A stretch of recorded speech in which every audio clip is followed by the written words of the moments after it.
Hi, my name is Rhonda Haynes. My audience tonight is Sarah Haynes, Here. Kristen Harrell, Hello. and Stephen Haynes. Here. Thank y'all for coming in. The purpose of my speech is to persuade my audience of the dangers that are associated with childhood obesity, with overeating, eating junk foods, and lack of exercise in our children. Do we want to outlive our children?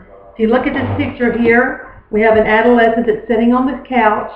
He's eating unhealthy junk food and watching TV, no activity at all. And the caption is, the first generation to die younger than their parents. As adults, do we want to outlive our children? That's the question we've got to answer. Obesity is a leading cause of preventative death in the United States. While there are many causes of childhood obesity, the main culprits are eating too much and exercising too little. Take a look around. The next time you go to the mall, you're in the grocery store, you're at your child's school, look at the number of children that are overweight or obese. It is an epidemic, and not just the United States, but globally right now that we are facing, and it's leading to more chronic diseases and earlier deaths. That's something that we really need to be concerned with. Martika Henner reported in an article that's called America 100% Fat that the current generation is going to be the first generation that's expected to die younger than their parents. Research has supported the negative effects of overeating, eating junk food, and lack of exercise as it relates to childhood obesity and chronic health conditions that they face.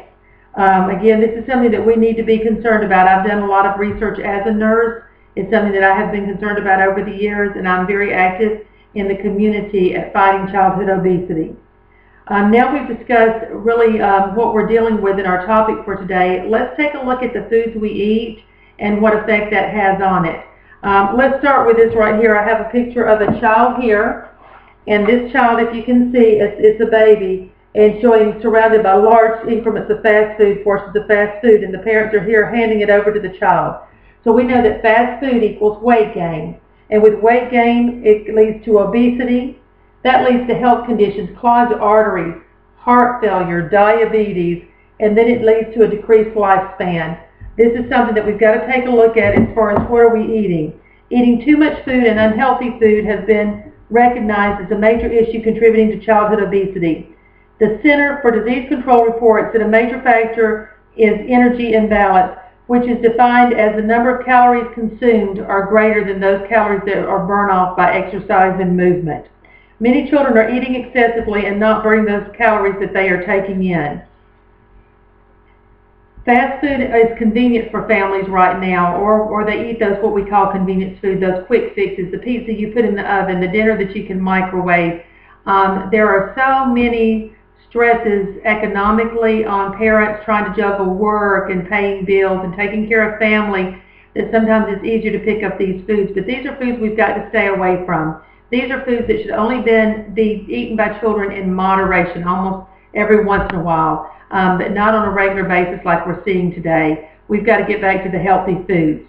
Portion sizes have increased over the years. There was a 6-month study that was done by Jennifer Fisher, who's an assistant professor at Baylor College. When they looked at serving to a certain percentage of the students a small portion size, those students ate that and they were full from eating that portion size. When they increased the portion on the plate to the other set of students, they noticed that 25% of those students ate more. They ate larger portions. If we give it to our children, they are eating it. What we need to look at is that children do not need to take in a portion size like an adult would. So we need to give smaller portions. Also, it's been, and when I was growing up, a thing of clear your plate. We've got to stop doing that with our children. If they are eating a healthy meal and they are full, do not make them clear their plate. If they're eating enough to fill, we don't need to push and say, hey, somebody doesn't have food in this world, you must eat it. We need to look at serving them smaller portion sizes and serving healthy foods. The Mayo Clinic reports that obesity in children is particularly troubling because of the effects it has as far as your health problems. We're starting to see in children diseases that were at one time we considered confined to adults. And then we're also seeing a higher percentage of adults with these diseases because of the childhood obesity leading to obesity during adulthood. Diabetes, heart disease, kidney failure, asthma, There are a number of diseases that are affecting us by eating these unhealthy foods, these large portions that lead to obesity, and all of these health problems. We're also looking at poor self-esteem and depression that goes along with being obese. Getting teased, we know as children, children do tease. We tell them not to, but they do. So you can have poor self-esteem. We can be leading, which leads to depression and other issues for our young children, so we need to be aware of that. Now, when we're looking at a healthy diet, the Mayo Clinic recommends that when buying groceries, you choose a lot of fruits and vegetables and choose some healthy snacks for your children.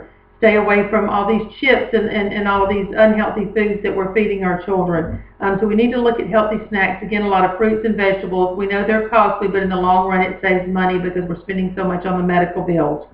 The Office of the President, along with the U.S. Departments of Health, Agriculture, Education, and the Interior, have created a movement. They have a website called, it's www.letsmove.gov.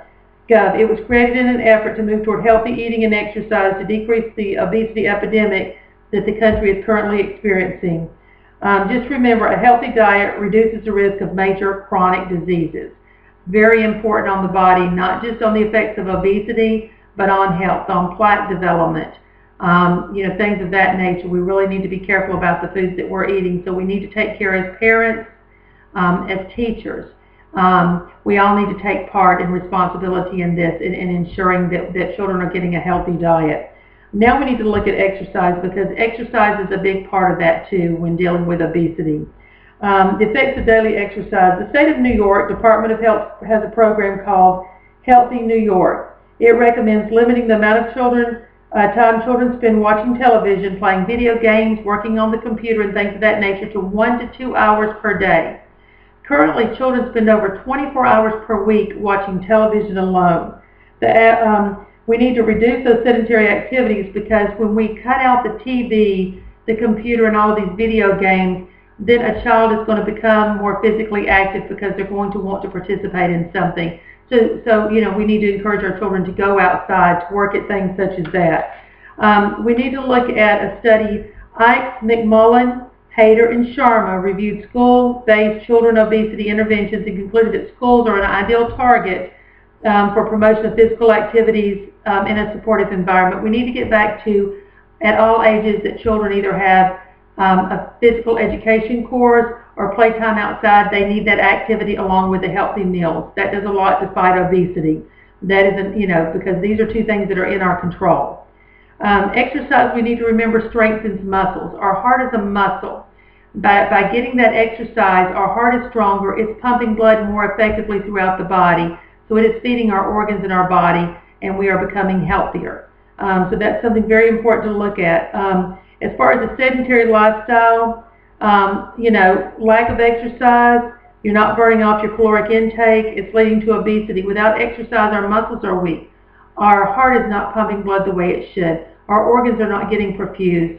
All of this is leading to different diseases such as heart disease, liver disease, kidney disease. We're looking at things of that nature. We're looking at so many children now, a greater number that are diagnosed with diabetes due to obesity.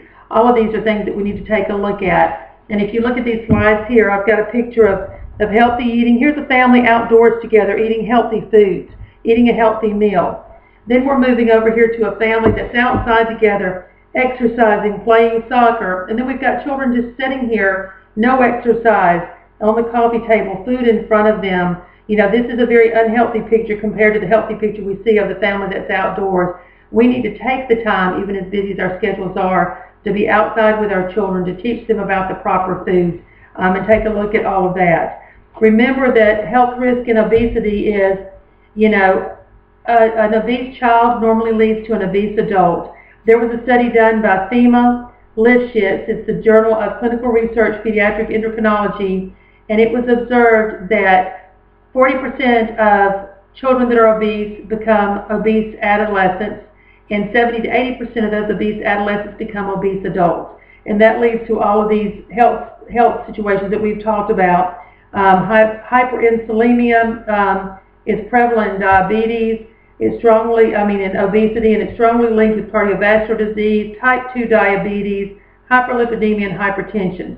Remember, we've also got a decreased lifespan related to these conditions that come from obesity and obesity itself. The actual death rate attributed to obesity is questionable, but there's a general agreement that the impact of the disease of obesity is enormous. They are estimating greater than 430,000 deaths per year in the United States alone related to obesity. Just remember, in conclusion, too many children are dying too young. These children are going to die before their parents die, and this is a result of childhood obesity, which is preventable as far as looking at your diet and your exercise.